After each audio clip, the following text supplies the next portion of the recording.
Women are only complete once they've given birth to a child. That's why my wife is still incomplete. Amidst the gathering of relatives, my husband, perhaps fueled by alcohol, began mocking me loudly. His hurtful words, aimed at me, an adoptive mother who couldn't have biological children, left no trace of love.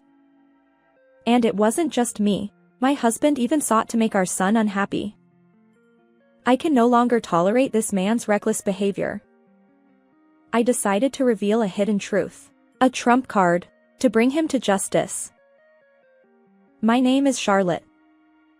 When I was a college student, I married a classmate, and now I'm a full-time homemaker. My husband, Michael, works at a small company run by his father. As a result, we often interact with my in-laws. Since the beginning of our marriage, there's been something they've incessantly said that drives me crazy. Hey, Charlotte, I can't wait to see the face of my grandchild. We're looking forward to the future heir of our company. So, it should be a boy first. Their constant reminders about having children have become like a broken record. While I also eventually wanted children, my husband often copes with work stress by going out drinking. He comes home just to sleep, and late nights are not uncommon. Our marital life lacks intimacy, so despite the pressure from my in-laws, it's impossible for us to have a child. One day, I confronted my husband. Hey, can't you make some time for us? Your parents keep asking about an heir, but maybe we could focus on our relationship? His response was evasive. Oh, you can ignore them. I'll handle it. Right now, work is so busy that I can't think about anything else. No matter how much I tried to discuss things with my husband, he would always dodge the conversation with this kind of attitude, leaving me at a loss. One day, my in-laws visited our home, and we sat down for lunch. The conversation eventually turned to the topic of heirs. You two really need to start seriously thinking about having children. About that. Can you not bring it up so often? I hadn't mentioned it before, but the reason we can't have children lies with Charlotte's health. His unexpected words left me utterly surprised. Wait, what do you mean? Well, I did say I'd explain it properly.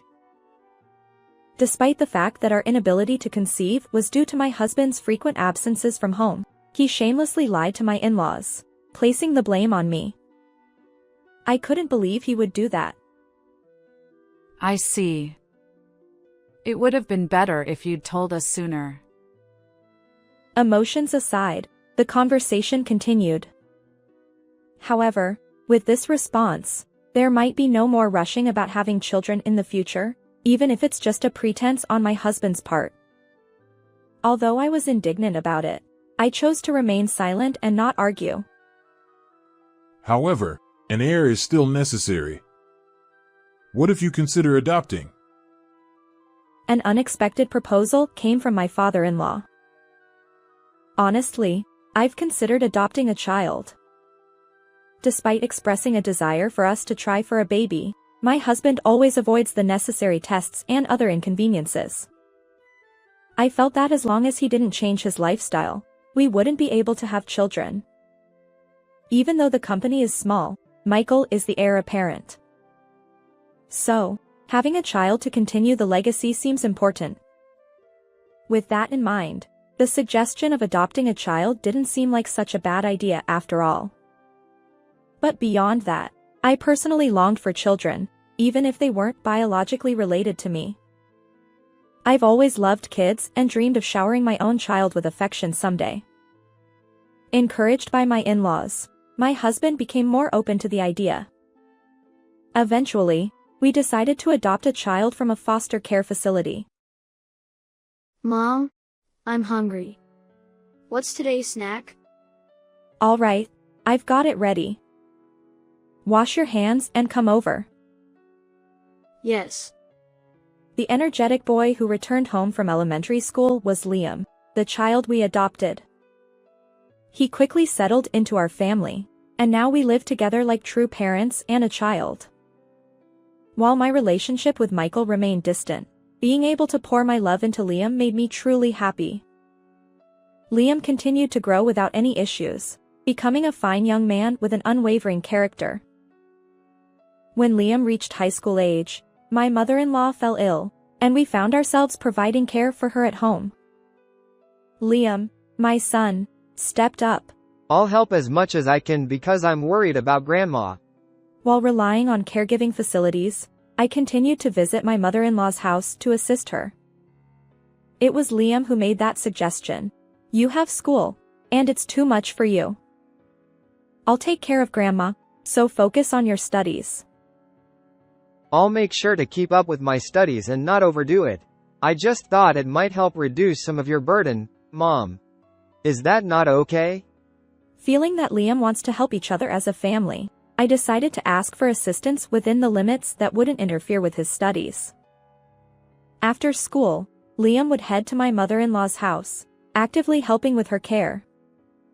His commitment went beyond mere familial duty. He genuinely cared about her well-being.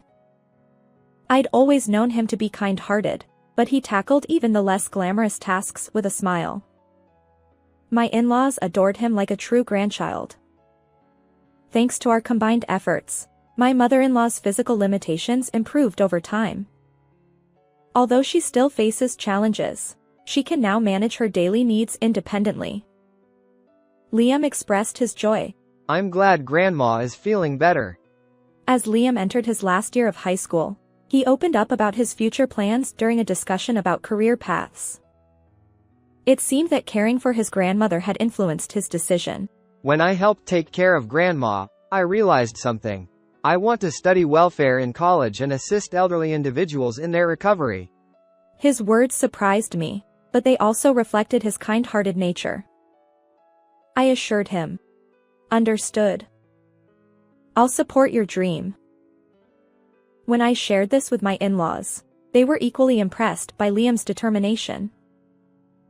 However, there was one dissenting voice. The only person opposing Liam's chosen path was my husband, Michael. Being a caregiver doesn't pay well. I won't allow it. Besides, we took you in to be the heir to our company. I appreciate you taking me in when I had nothing, but my career choices are mine to make. Liam, usually compliant with his father, stood his ground this time. The tension between father and son escalated. Do as you please. But I won't pay for your education. Clearly displeased with Liam's decision, my husband's relationship with our son turned icy. As Liam pursued a degree in welfare at a university, my husband adamantly refused to provide any financial support. Feeling at a loss, I received an unexpected offer from my in-laws. Our precious grandson's future is important to us. We'd like to support him. And what about Michael? He's done nothing. No parenting. No caregiving. It's embarrassing, even as his father. Both of them seemed exasperated by their son's behavior. After successfully graduating from university, Liam obtained his caregiver certification and began working at a care facility, just as he had hoped. Although I felt a tinge of loneliness as he moved out to live on his own after graduation, I couldn't help but feel proud of him for dedicating himself to a meaningful profession. Despite the challenges, he finds fulfillment in his work every day. One day, I received a message from my son, saying he wanted to talk. When I inquired further, he expressed his intention to introduce his prospective marriage partner. Still, my husband, who rarely comes home, was persuaded to return this time. As we waited together for our son's arrival, Liam brought along a woman. Let me introduce you. This is Margaret. We've been seeing each other for a while. Margaret smiled politely, introducing herself. Apparently, she worked as a singer-songwriter and had caught Liam's eye during her visit to his care facility. Their relationship had blossomed since then. My first impression of Margaret was that she was gentle and refined. Perhaps Liam was drawn to those qualities as well. My husband, who rarely engaged in conversation, surprised me by asking Margaret about her music. He delved into details, curious about her genre and favorite songs. As Liam revealed their plans for marriage, neither my husband nor I had any objections. Instead, we offered our blessings to the couple. After some time, Liam and Margaret officially registered their marriage and held a wedding ceremony. My in-laws attended the wedding, genuinely delighted for their grandchild's happiness. He's got himself a good wife. Truly my son. Since high school, my husband and son have had a strained relationship regarding their career choices. However, on the day of the wedding, my husband surprisingly praised our son. Perhaps age had softened him. To save up for their future home, Liam and Margaret decided to live with us for a while after getting married. I was happy to have my son back under the same roof, and Margaret, unlike many young people these days, didn't mind living with us. 3 months after the wedding, Margaret's pregnancy was confirmed. I accompanied her to doctor's appointments, knowing that first-time pregnancies could be nerve-wracking. One day, my husband returned home, possibly a bit tipsy, and made a hurtful comment. Unlike you, who couldn't have children, Margaret is exceptional. Normally, I'd let such remarks slide, but this one struck a nerve. What do you mean? You've always blamed me for not having children, but maybe your absence from home is the real reason. If you had more feminine charm, maybe I'd come home too. It's your fault. Despite my rebuttal, my husband remained steadfast in his belief that I was to blame. You're just useless no matter what you do. Learn from Margaret. Afterward, my husband continued to belittle me and repeatedly praised Margaret. Strangely, I began witnessing him visiting Margaret's room frequently. It struck me as odd. Why would he repeatedly visit our son's wife's room? When I confronted him about the lack of delicacy, he nonchalantly claimed that it was natural for a father-in-law to be concerned about his pregnant daughter-in-law. However, since the time we adopted young Liam, my husband consistently maintained that child-rearing was women's work, and he had no intention of helping. His sudden change in attitude seemed remarkably unnatural. The hurtful comparisons he made between Margaret and me only fueled my growing aversion and distrust toward him. Despite our feelings, Margaret's belly continued to grow, and she eventually gave birth to a healthy baby boy. About a month after the delivery, we decided to host a family gathering for Margaret's postpartum celebration and well wishes. Women are only complete once they've given birth to a child. During the gathering with relatives, my husband suddenly raised his voice, praising Margaret. Seeing Margaret cradle the newborn baby, she smiled with a sense of pride. That's why my wife remains incomplete. You've raised an adopted child, but you act so high and mighty. The truth is, you haven't given birth. In contrast, Margaret has given birth to a son. She's far more accomplished than you. Dad, that's not how you should talk. Mom raised me admirably. Apologize. It's the truth. Enough, Liam. Arguing with this person is futile. He's always lacked common sense and never considered others' feelings. What? Are you mocking me too? Yes, I think you're foolish. Truly, you're an irredeemable person. My suppressed anger finally boiled over.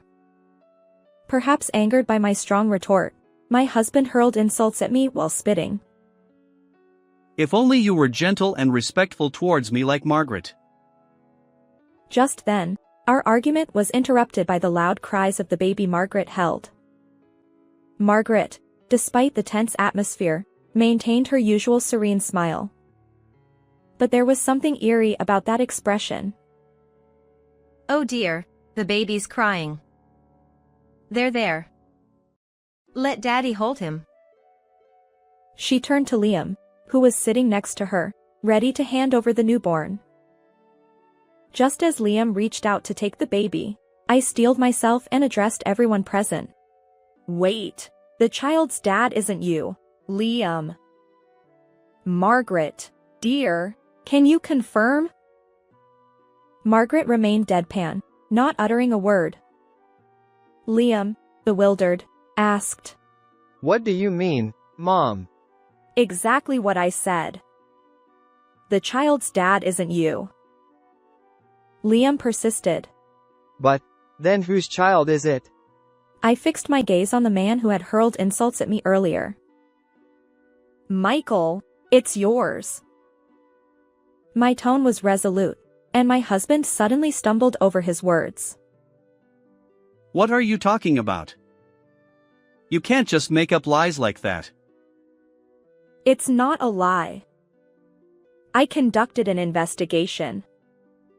You, who rarely came home due to your escapades, suddenly started spending more time here after Margaret arrived. Sneaking into her room frequently, it raised suspicions. I couldn't ignore their suspicious behavior, so I secretly gathered evidence to confirm their relationship. He never thought I'd doubt him, but my husband didn't even bother to hide the evidence. Hotel receipts and other incriminating items were left in his room. Curiously, the dates on those receipts matched days when both Liam and I were absent. Maybe you prepared all this to trap me. I know nothing about it.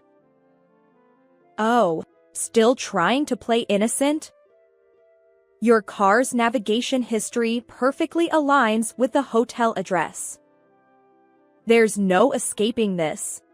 He persisted. That's still circumstantial evidence. But I had more.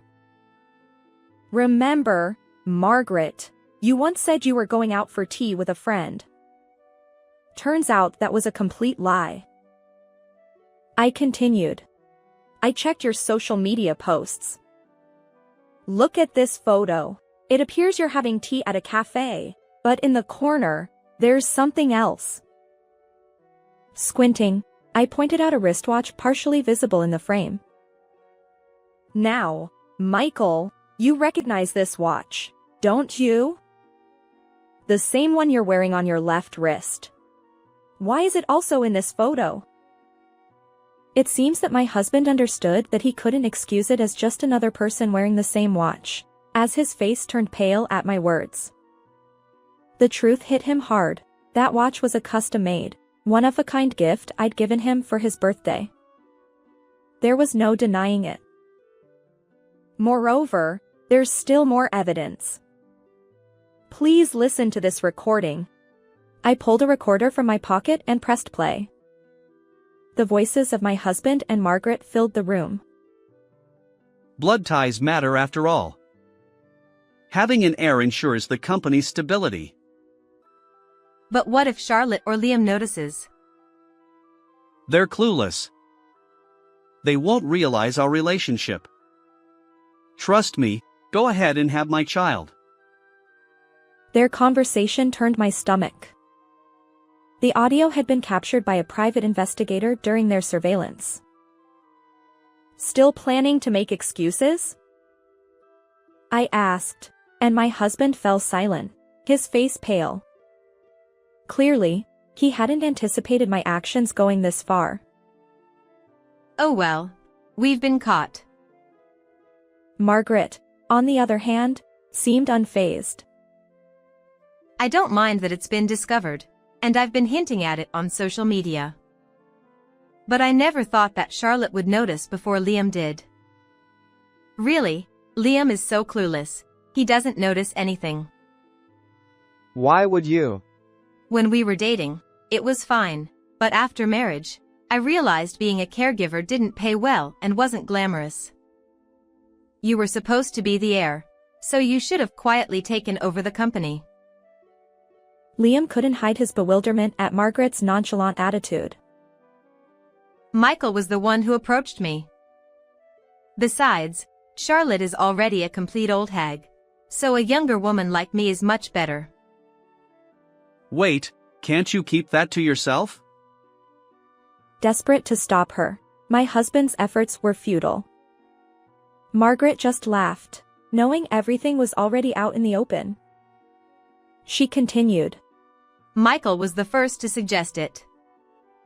He said there was no love for Liam or Charlotte, so eventually, they'd be pushed out.